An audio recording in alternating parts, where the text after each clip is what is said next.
Good afternoon. I'm delighted to welcome Foreign Minister Eide to the State Department.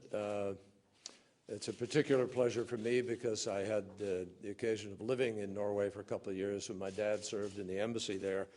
I was reminiscing with the Foreign Minister about some wonderful times in the parks and on the hills and on the fjord there, and I have great memories of Norway. It's a pleasure to welcome the Foreign Minister here to Washington as allies in NATO. Norway and the United States work very closely together to advance peace and security from Afghanistan to Kosovo to Libya and beyond, the Sudan and elsewhere. As fellow Arctic nations, we share stewardship of one of the world's greatest national treasures. And as democracies with a very shared core set of values, we work hard to advance human rights and dignity wherever we can in the world. And today, the Foreign Minister and I had a very productive discussion on almost every single issue of importance to our countries. First, let me thank Norway for helping to drive global efforts with respect to peace in the Middle East. We are now celebrating the 20th anniversary of the Oslo Accords, and as chair of the Ad Hoc Liaison Committee, Norway has been critical to trying to advance that process from day one. So they really played an oversized role in creating that great moment of the handshake here in Washington. And everybody is not without a sense of responsibility for the fact that we are still talking about some of the very same issues.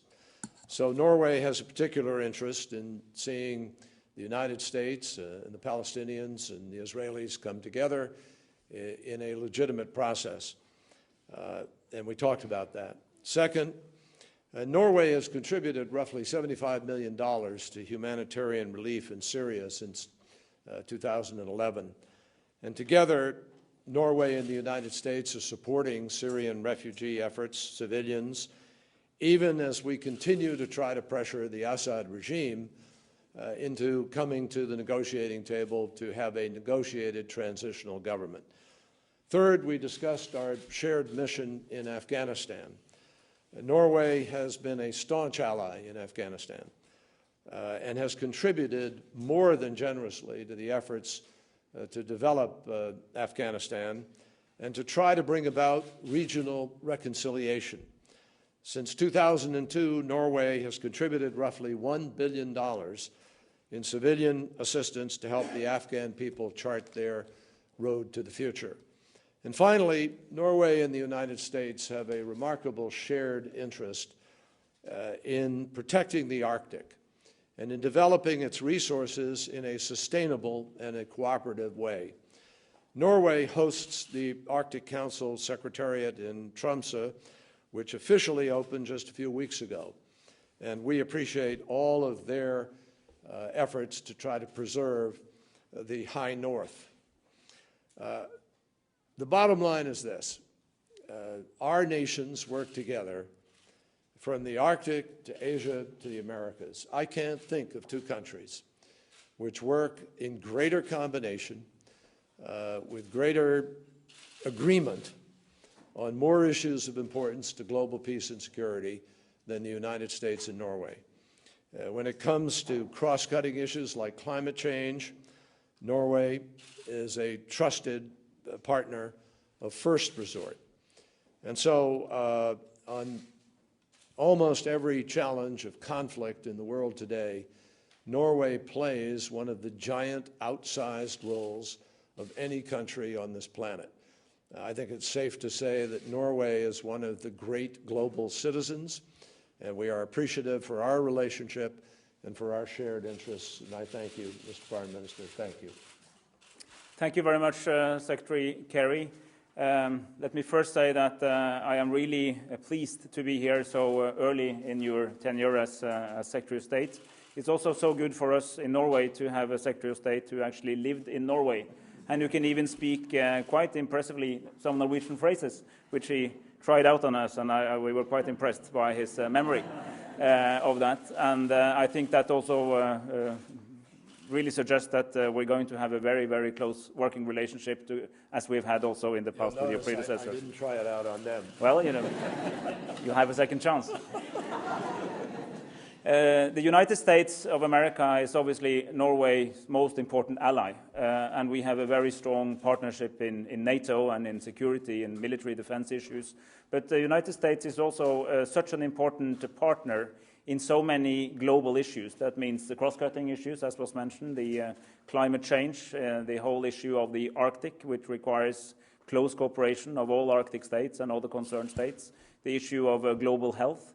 And we work together in the Middle East peace process. We work together on Myanmar. We work together on Sudan and South Sudan. And we very much share the same analysis of the very sad and tragic story that is unfolding in Syria and the need to bring that onwards. Somebody has said, somewhat jokingly, but I think it's fair to repeat it, that the international community is the group of countries that happen to be interested in any particular issue and the United States of America, because you're always there. And hence we always work with you when we try to engage through peace processes, through other dialogue processes with countries in transition and with countries that needs international help. And it's always good to have a close contact on these issues, and we have reaffirmed that today. So with those few words, I just want to say again that it's really good to be here in Washington today. Thank you, Espen. Appreciate it. We'll take four today. Let's start with Washington Post. And Kerry, please. Good afternoon. Mr. Secretary, the Syrian opposition has put off a meeting to try to form a provisional government because of some internal divisions. I mean, certainly you know all about that because of the divisions that complicated the meeting that you held in Rome last month. What gives you confidence that the Syrian opposition is going to be able to get its act together to be the kind of viable political alternative to Assad that you clearly want them to be? And for the Foreign Minister, what is Norway's view of arming the rebels? Would you be willing to go as far as Britain has said that it will do? Thank you.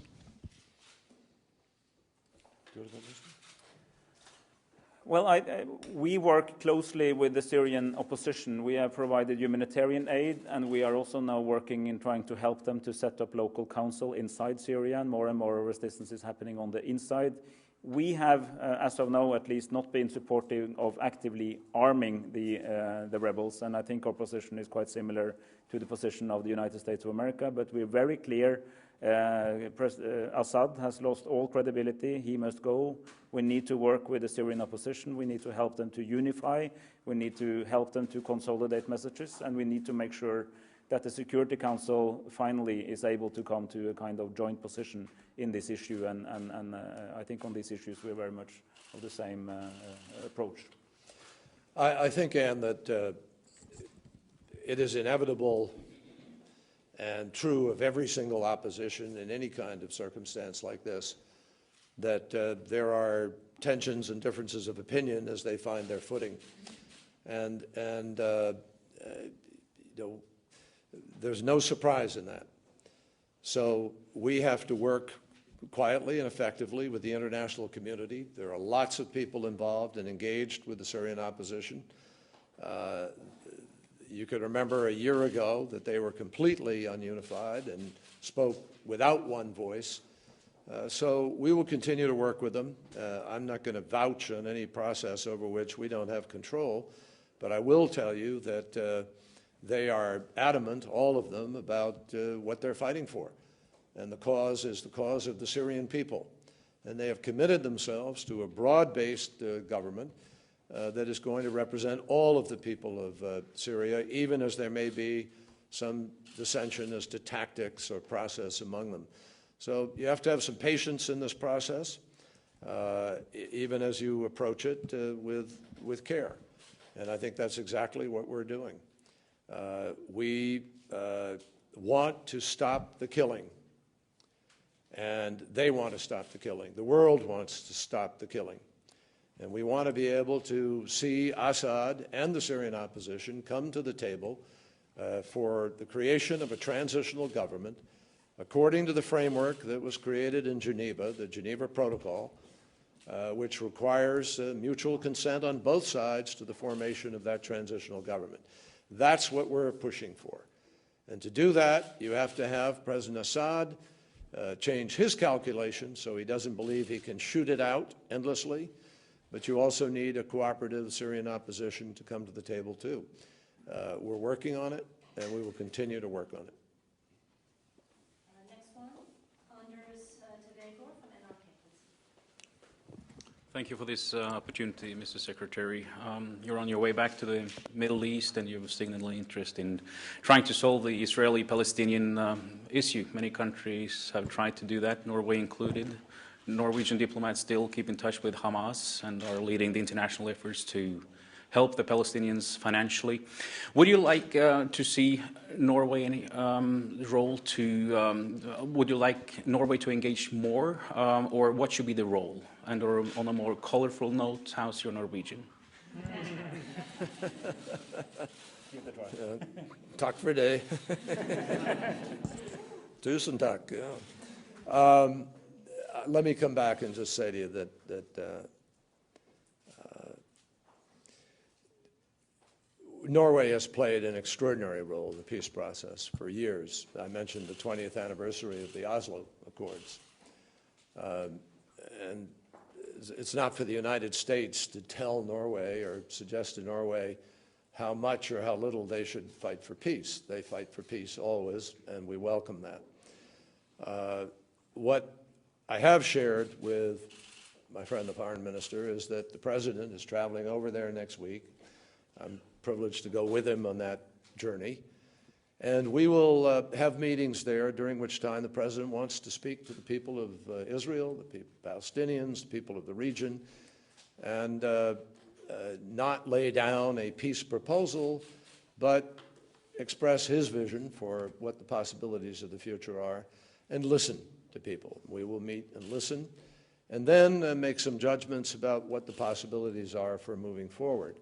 And I think until that trip has taken place, built on top of the journey that I just ended, during which time I met with leaders all across Europe, Turkey, Egypt, and the Gulf states to ascertain their willingness to proceed forward and in what form and what manner and so forth. Until we sort all of that out, it would really be premature to start to be laying out the roadmap, so to speak. So one thing I've said to the foreign minister, and I say here, President Obama is deeply committed to a two-state solution. He is committed to wanting to move forward, and we need to find parties that are ready and willing and want to engage in that effort. And that's our hope and our prayer for that journey, and we'll see where we are at the end of it. Can I just add to that, that it is really important that the President and the Secretary of State is going there now. I think we really need now to install some kind of hope for a political horizon for this process. The work that we have been doing for many years now as the chair of the Donors Committee, which consists of the European Union, the US, several European countries, several Arab states, and Israel and the Palestinian Authority, is to coordinate the economic effort to build the institutions of the Palestinian state. And we declared already in 2011 that they had reached a level of maturity, which means that the institutions are actually in place that could fulfill the role given that the political settlement is found. And we will continue to do so. But we also agreed today that this effort is only gives meaning as long as there is a political horizon, because the people on the Palestinian side, particularly in the West Bank, who are investing in these institutions, they do so because they believe that at the outcome there will be a two-state solution.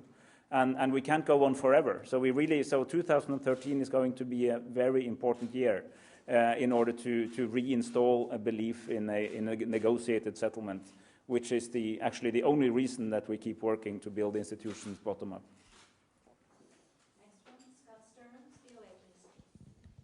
A question for you both, please. Should Uhuru Kenyatta and William Ruto be prosecuted by the International Criminal Court now that they are respectively the President-elect and Vice President-elect of Kenya? Well, we have to let the process in Kenya finish, frankly. There are some questions about it in the process of their election system. And so I think that judgment has to be made when that process is fully complete.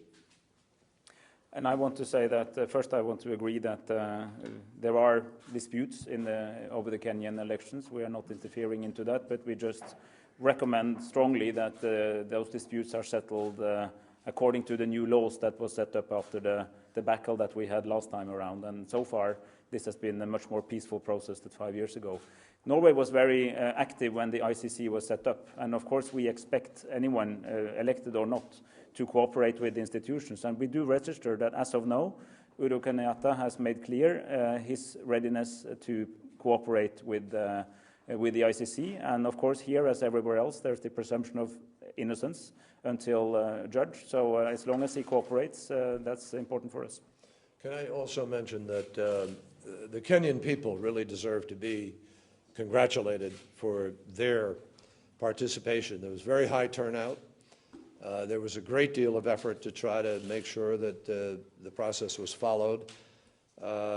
People worked very hard in the country and some people from outside to encourage a peaceful process. And I know that President Obama urged peacefulness and continues to. And Secretary Carson, Assistant Secretary Carson, was deeply involved on the ground with our folks in trying to help to create a climate for peaceful resolution. And that is what we continue to urge in this process. Let the process play out, all of it, court, whatever, and we really want to remain a strong partner of the people of Kenya. That's, I think, the most important thing here. Last one today, Ewan Searshall from GDT Norway. Mr. Secretary, you have mentioned the results of Norwegian diplomacy in the Middle East. In Syria, do Norway already play a special role in the efforts to end the civil war, or can Norway play a special role? Well, I've never known Norway not to be able to play a special role. So the answer is we all have great confidence in Norway's ability to work for peace. And as I mentioned to the minister when I was in Sudan, at a dinner there as we were working on the process of the CPA and the Sudan referendum, South Sudan, the birth of South Sudan, the Norwegian minister was there, the oil minister was there. They were giving extraordinary advice about how to work the oil arrangements, and I'm told just now even there's an agreement to reaffirm the way in which that could go forward. So that's an example of Norway's role. Norway's leadership on Syria has been to help. Its work with the UN has helped to be able to reach the refugees. Very significant, $75 million has been put in there in order to help deal with the refugee situation. And I think everyone would agree that when Norway addresses this kind of an issue, it does so with a special foundation of credibility. So the answer is we will continue to work with Norway and other countries. I think everybody would agree, and we did agree in our discussion, the refugee situation in Syria, as a result of Syria, is having a profound impact on Jordan, Lebanon, and Turkey. And that is beginning to become one of the crushing components of this crisis, that without regard to the safety of his own people, President Assad is shelling them into refugee status and forcing his own citizens to flee their country. And that is part of the humanitarian challenge here, part of the humanitarian disaster. So it is really underscoring, and we are proud to stand with Norway in our response to that refugee crisis. I just want to say that In the case of Syria, what is most important now is that the international community, and particularly the Security Council, aligns itself and comes out with a clear message on how to move forward towards a political process, which must include the end of the Assad regime, a kind of control end. And we should all support that. We can all play our roles in the humanitarian side. We support the opposition. We try to work with local council of the opposition. But this is really an area where, more than sort of special roles, we need to have a collective effort, and that whatever we do is good, well aligned with an overarching vision.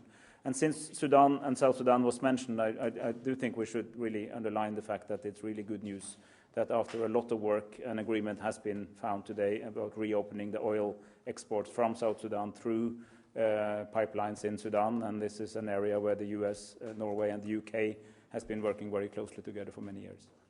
Thank you all very much. Can I, just as I end, I don't want any pretense here, folks. The phrase that I learned best of all was "Jeg snakker ikke norsk," which means I don't speak Norwegian. Influent Norwegian. All right. Okay. Thank you. Thank you.